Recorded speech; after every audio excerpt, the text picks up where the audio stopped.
살아가면서 우리는 모두 언젠가는 사랑하는 사람을 떠나보내야 하는 순간을 맞게 됩니다. 어쩌면 그것이 인생에서 가장 피하고 싶지만 피할 수 없는 현실일지도 모르겠어요. 죽음이라는 것은 우리의 계획과 상관없이 갑작스럽게 찾아오고 그 앞에서 우리는 너무나도 무력해지죠.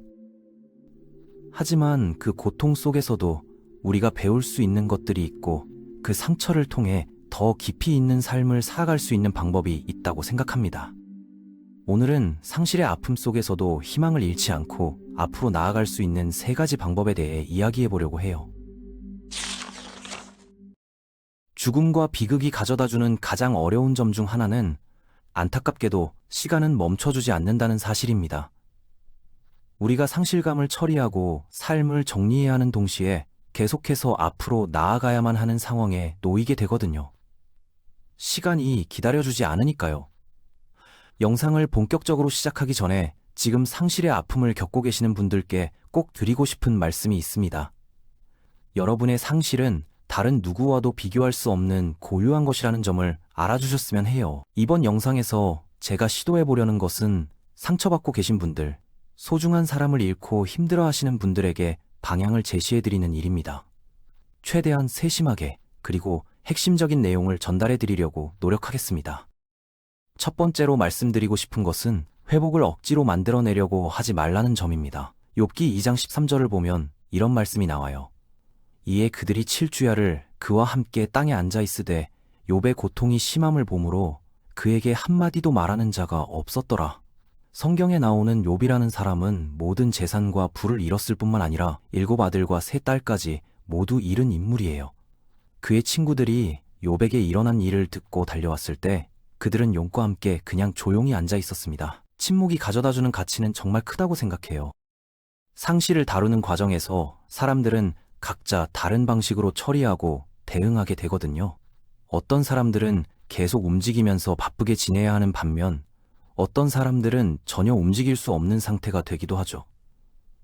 가슴 아픈 시기를 겪으면서 제가 도움이 된다고 느낀 한 가지는 괜찮지 않은 상태의 자신을 있는 그대로 받아들이는 것이었어요. 가장 최악의 선택 중 하나는 아무것도 아닌 척 가장하면서 억지로 미소를 짓는 일이라고 생각합니다.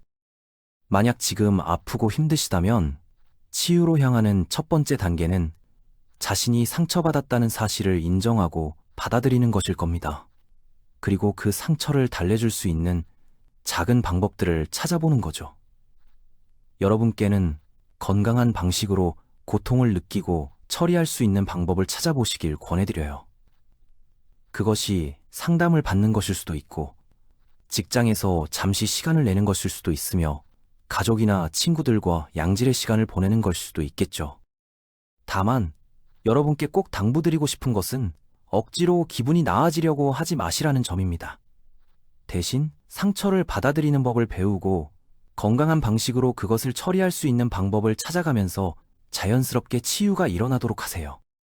두 번째로 말씀드리고 싶은 것은 여러분의 마음을 이해해 줄 수 있는 사람들과 시간을 보내라는 점입니다. 로마서 12장 15절에서는 즐거워하는 자들과 함께 즐거워하고 우는 자들과 함께 울라고 말씀하고 있어요. 이 구절에서 바울은 믿는 사람들에게 공감하는 마음으로 반응하라고 가르치고 있습니다. 여기서 주목해 볼 점은 우는 사람들을 교정하라거나 격려하라고 말하지 않는다는 사실입니다. 오히려 우는 자들과 함께 울라고 말하고 있어요. 솔직하게 말씀드리면 과거에 제가 상실로 인해 정말 힘들어할 때 저를 격려하려고 했던 사람들이 오히려 짜증나게 느껴졌던 적이 있어요. 물론 저도 옳은 답이 무엇인지는 알고 있었거든요. 희망이 있다는 것도 알고 있었고 하나님께서 모든 일을 합력하여 선을 이루신다는 것도 알고 있었죠.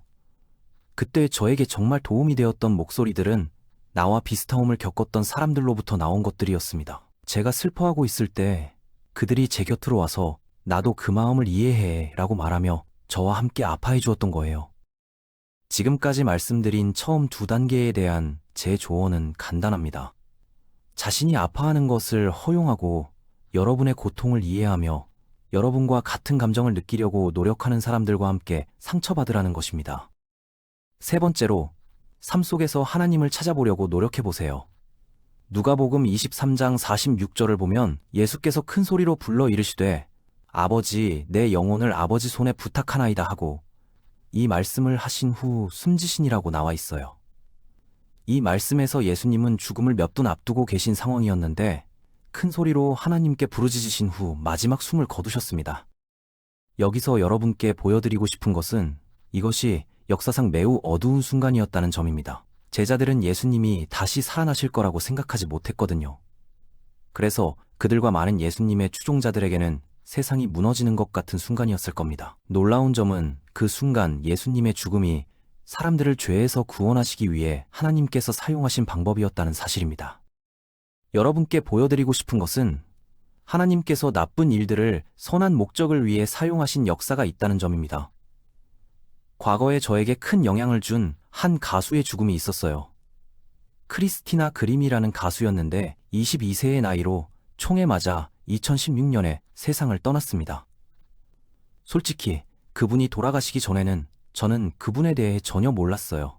그런데 그분의 죽음을 슬퍼하면서 그분의 삶에 대한 영상들을 보게 되었고 그분이 믿는 사람이자 예수님을 강력히 따르는 분이었다는 것을 알게 되었습니다.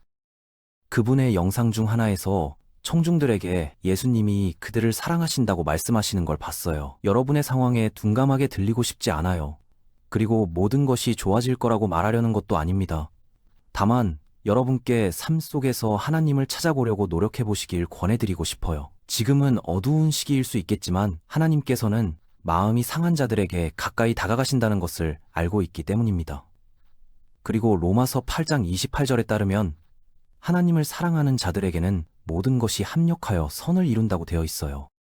만약 여러분이 상실을 겪고 계신다면 정말 마음이 아픕니다. 하루하루 버텨나가시면서 이 3가지 단계를 따라해 보시길 권해드려요. 회복을 억지로 만들어내려 하지 마시고 여러분을 이해하는 사람들과 시간을 보내시며 하나님을 찾아보려고 노력해 보세요. 솔직히 슬픔을 다루는 방법에 대해서 더 많은 단계들을 말씀드릴 수도 있겠지만 현실적으로 때때로 우리에게는 그냥 상처받는 것을 허용하고 그 상처를 다른 사람들과 나누며 하나님과 함께 나누는 것이 필요할 때가 있는 것 같아요. 오늘 여러분이 치유할 수 있는 작은 방법을 찾으시고 그런 작은 걸음들이 시간이 지나면서 계속 쌓여가기를 기도합니다. 여러분이나 여러분의 상황이 예전과 똑같아지지는 않을 수도 있겠지만 여러분이 예르신 분이 예수님께서 여러분을 사랑하신다는 것을 알기를 바라실 거라고 확신합니다.